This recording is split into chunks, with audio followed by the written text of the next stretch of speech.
എല്ലാ ആൾക്കാരും പറയും ജീവിക്കാൻ നിവർത്തിയില്ലാതെ വളരെ കഷ്ടപ്പെടുന്ന ആൾക്കാരുണ്ട്, എന്നെ ഉൾപ്പെടെ തന്നെ പറയണത്. പിള്ളേരെ എവിടെയെങ്കിലും വീട്ടു ജോലിക്ക് പോയി മക്കളെ വളർത്തണം പിന്നെ എന്ന് പറയും. ഈ വീട്ടു ജോലിക്ക് പോണതായാലും അല്ലാത്ത ജോലിക്ക് പോകണം, കൊച്ചു മക്കളുള്ളവർക്ക് ആർക്കും ജോലിക്ക് പോകാൻ പറ്റില്ല. ഒരിടത്തും ജോലിക്ക് നമുക്ക് പോയി നമ്മളെ മക്കളെ വളർത്താൻ പറ്റില്ല. അല്ലെങ്കിൽ നമ്മളെ മക്കളെ നോക്കാനൊരു ആൾ വേണം. അല്ലാതെ അയലോക്കത്ത് കൊണ്ട് ഇട്ടിട്ട് നമുക്ക് മക്കളെ വളർത്താമല്ലോ. നമ്മളെ മക്കളെ നമ്മൾ സൂക്ഷിച്ച് വളർത്തും പോലെ ഒക്കില്ല. ആൾക്കാർക്കെല്ലാം ആരെങ്കിലും ഏൽപ്പിച്ചിട്ട് എവിടെ ജോലിക്ക് പോകണം, അതൊന്നും നടക്കണ കാര്യമില്ല. എത്രയോ പേര് എൻ്റെ അടുത്ത് ചോദിച്ചിട്ടുണ്ട്, നിനക്ക് രണ്ട് പിള്ളേരെ നിനക്ക് രണ്ട് പിള്ളേരെ വീട്ടുവേല ഏത് വളർത്തിക്കൂടെ? ഈ പിള്ളേരെ ആര് നോക്കും? പിള്ളേരെ നമ്മൾ ആരെ ഏൽപ്പിച്ചിട്ട് പോകും? ഉത്തരവാദിത്തമായിട്ട് നമ്മളെ പിള്ളേരെ നോക്കാൻ ഒരാളുണ്ടെങ്കിലേ പോറ്റുള്ളൂ. ഇപ്പം അതാ 11 വയസ്സായ ഒരു കുട്ടി രണ്ട് പെൺകുട്ടികളെ ആക്കിയിട്ട് പോയി, അമ്മ ജോലിക്ക് പോയി. രണ്ട് കുട്ടികളും മരിച്ചു പോയില്ലേ? ആരാധിക മരിച്ചില്ലേ? 11 വയസ്സല്ലേ ആയുള്ളൂ. അപ്പം നമ്മൾ ജീവിക്കണതേ നമ്മളെ മക്കൾക്ക് വേണ്ടി.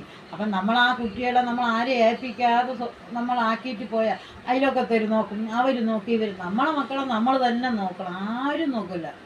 നമ്മളെ മക്കളെ നമ്മൾ നോക്കുമ്പോൾ ആരും നോക്കില്ല, അവർക്കൊന്നും അതിൻ്റെ ആവശ്യങ്ങളും ഇല്ല. അതുകൊണ്ട് എല്ലാ അമ്മമാരുടെ അടുത്തും പറയാനുള്ള ഒരു അപേക്ഷയാണ് എൻ്റെ, അവനവൻ്റെ മക്കളെ അവനവൻ നോക്കി തന്നെ വളർത്തണം. അല്ലാതെ ആരും അവർ നോക്കും ഇവരെ നോക്കും നമ്മൾ പ്രതീക്ഷിക്കേ വേണ്ട.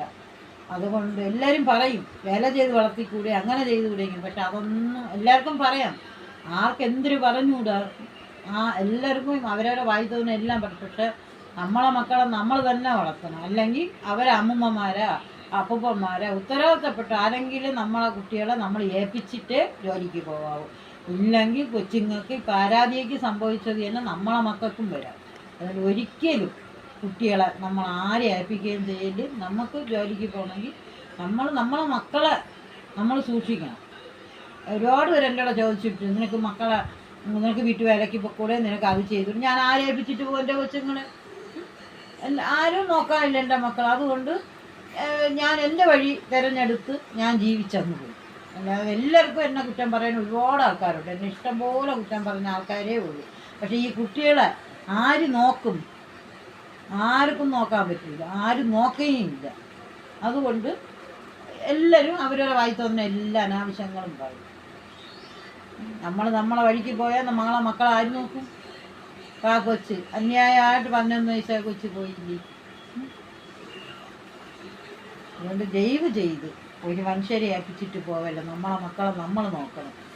ആര് നോക്കിയാലും അമ്മമാർ നോക്കുമ്പോൾ ആവേയില്ല. അതൊരു അനുഭവം കൊണ്ട് പറയുകയാണ്.